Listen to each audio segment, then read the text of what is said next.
Is it when I took my top off? They were, Yes. yeah, yeah, they like that bit. Yeah.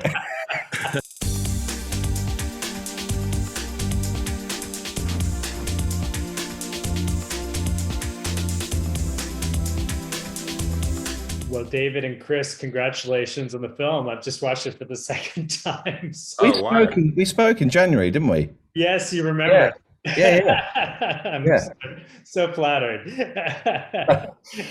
Actually, our video is very popular on YouTube. I think it's one of your top videos on YouTube. So I Oh, was, really? yeah, I was happy about that. Yeah, it's been Oh, seen over 250,000 times. So what? yeah, What? What? How's that happened?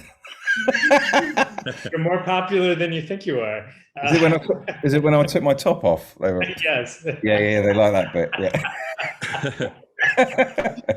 Yeah, yeah. Okay, so let's jump in. So, talk a little bit about your creative process for the film. I mean, David, you've been working on this character for a really long time.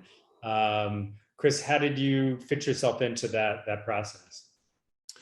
Well, I think when we started writing the short film, we just spent some time coming up with different ideas and looking at documentaries that we liked, and we just wanted to make a little compact little story for the short.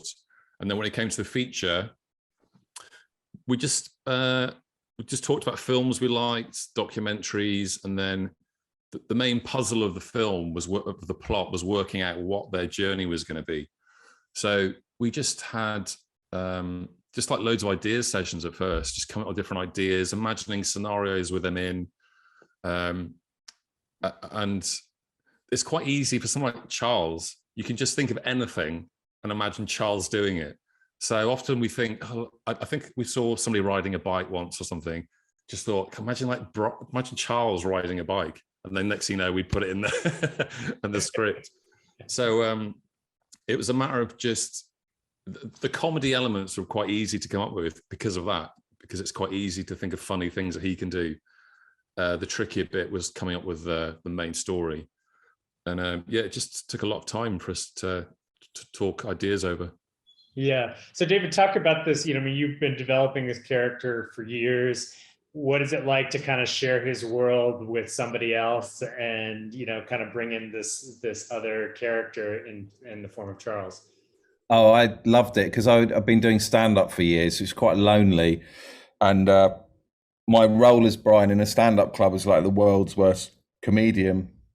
So I've had a really bumpy ride along the way. Some nights it would go really well and people buy into it, and other nights I'm just the most hated person in the club. So when Chris got involved and built Charles, I suddenly had my friends with me, and Rupert was at the back of the room typing out, Charles's voice. We were suddenly like a gang, and so if we failed together, and if we did well, we had fun together. So it was a less lonely experience, and I never ever want to go back to those early days. Yeah, I think that's it, because doing the stand-up, because I've done it on my own, like stand-up on my own, I was always so terrified. But doing it as a gang is so much easier, and knowing that we're going to show Charles to the audience was always slightly exciting. Just wondering what the response was going to be. So that it just made it a lot easier. Yeah, I was sort of really confident. Well, Charles really made me laugh, and their relationship really made me laugh. And so if we didn't do that well, if we sort of failed, I was like, well, I find it really funny. So, and I sort of feel like that with the movie. I'm kind of like, it's not going to be everyone's cup of tea, but they really make me laugh, these two idiots. Yeah, trying to get them together. Yeah. So something that it really kind of hit me more the second time I saw it was the inventions, and just how funny each one of the inventions are. So did you guys, I mean, I think you must have had fun coming up with these things, but do you have a favorite invention?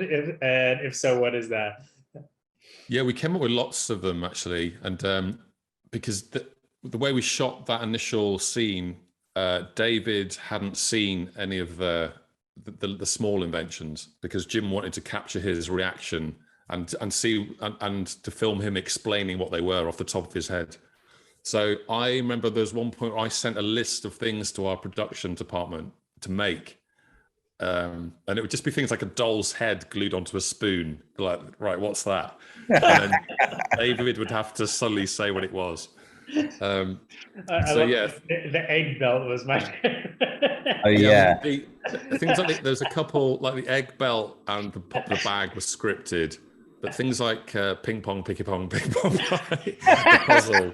You can't write Funny that enough, stuff. is improvised. Yeah. But yeah, it was a lot of fun coming up with that. I mean, I just loved seeing our production department, who are brilliant, just seeing what they came up with. It's so fun writing something and then handing it over, and then we had this massive room that was full of these the bizarrest props I've ever seen. So that was really fun. So for both of you, did you have a favorite scene, something that was the funniest or most poignant for you in the film?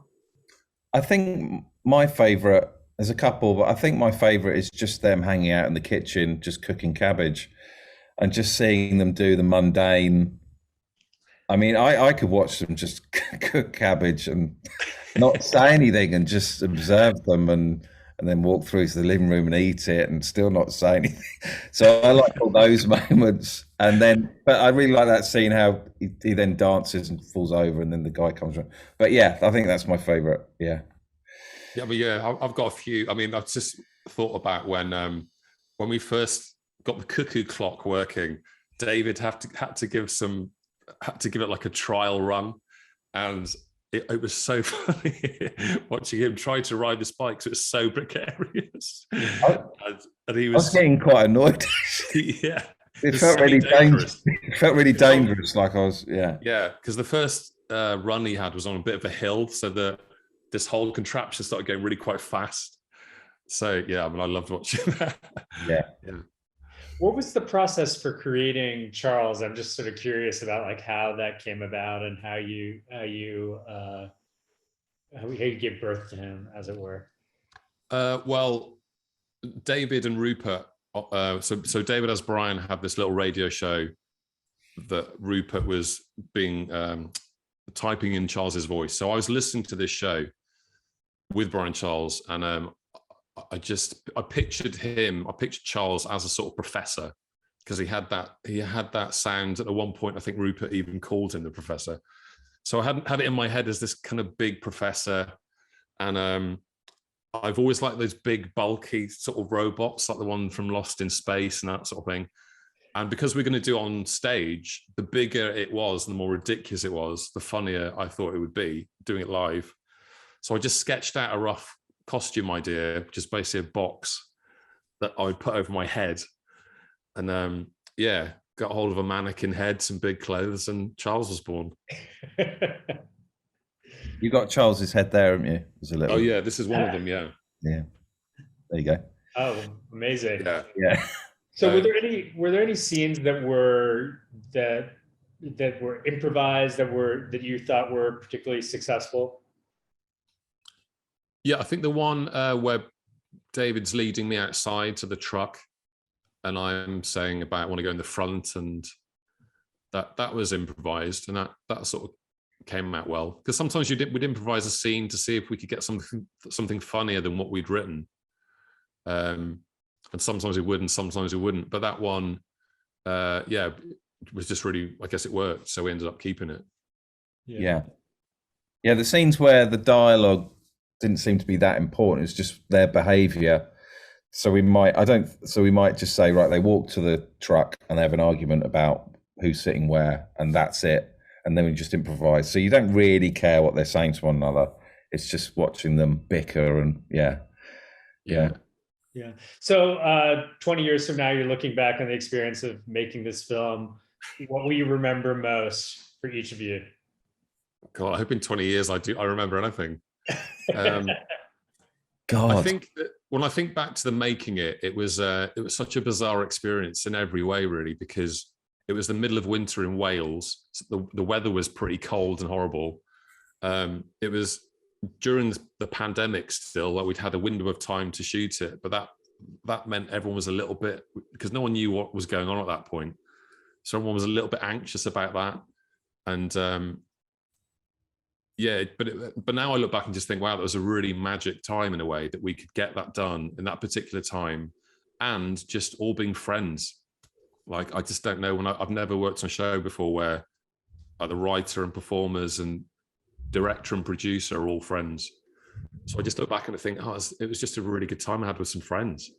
Yeah, same. I'm not sure. I don't know if that will happen again. I hope it does, but it just felt like a special little moment. Yeah, in amongst the global pandemic. Yeah. Is there, so for both of your characters, is there something that you kind of want the audience to know about those characters that maybe they don't know? We did have like a backstory idea for Brian. We ended up cutting it because we thought, you don't really need to know that. You don't really need to know any more than what you're seeing, really. I mean, you know, obviously with Charles, you see him from the very moment he's born, essentially. You get what you see. Yeah, we had we cut out a sort of backstory for even the secondary characters. Really, we just felt like we didn't need it when we watched it back in the edit. It's just you sort of made up your own mind about who they were and why they're there, and yeah, it felt right for us in the edit. Yeah. So could there be a part 2 with Charles's vacation to Hawaii? I mean, who knows? I mean, I think we're waiting to see what the response is. I mean, it's not out in the UK until July, so yeah. But if the appetite was there, I mean, we'd like to at least have a meeting about it to discuss these things. To discuss Honolulu. Yeah. Imagine. I just dream Honolulu. Yeah, that would be great, wouldn't it? 12 weeks in Honolulu.